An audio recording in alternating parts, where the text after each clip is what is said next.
चौकशी करून वस्तुस्थिती समाजासमोर ठेवली पाहिजे. पार्थ पवार जमीन प्रकरणावर शरद पवारांची भूमिका, कुटुंब आणि विचारधारा म्हणून मत वेगळे असल्याचंही केलं स्पष्ट. कारवाईवरून गृहमंत्र्यांकडे बोट.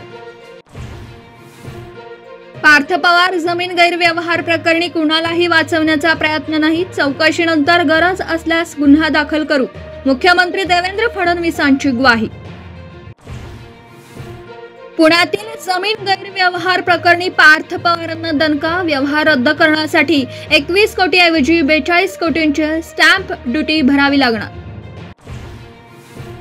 वडेट्टीवारांनी आरोप केलेली जमीन आपल्यालाच माहीत नाही. प्रताप सरनाईकांची प्रतिक्रिया. 200 कोटींची जमीन 3 कोटीत घेतल्याचा वडेट्टीवारांनी केला होता आरोप. रुपाली चाकणकर यांच्याबाबत केलेल्या विधानाप्रकरणी रुपाली ठोंबरेंना राष्ट्रवादीची नोटीस. 7 दिवसात खुलासा सादर करण्याचे आदेश. अजित पवारांच्या भेटीनंतर ठोंबरेंची माहिती. नोटबंदी करणाऱ्या महायुतीची वोटबंदी करा. परभणीतील शेतकरी संवादानंतर उद्धव ठाकरेंचं आवाहन. अजूनही पंचनामे पूर्ण झाले नसल्याचा दावा.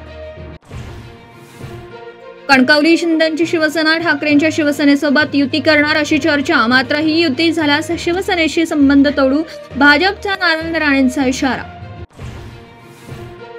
सरकार आमचं. आंदोलन बदनाम करण्यासाठी पैसे वाया घालवू नयेत. आम्ही लढतच राहणार. माझा कट्ट्यावरून बच्चू कडूंचा सरकारला इशारा. अधिकाऱ्यांना मारल्यावर वाईट वाटतं, पण काय करावं, कामच होत नाहीत. आक्रमक शेतकरी नेते बच्चू कडू यांनी व्यक्त केली माझा कट्ट्यावर खंत. राहुरीत 2 दुचाकी आमने सामने धडक. 15 वर्षीय मुलाचा जागीच मृत्यू. 2 गंभीर जखमी. दोघांवर उपचार सुरू.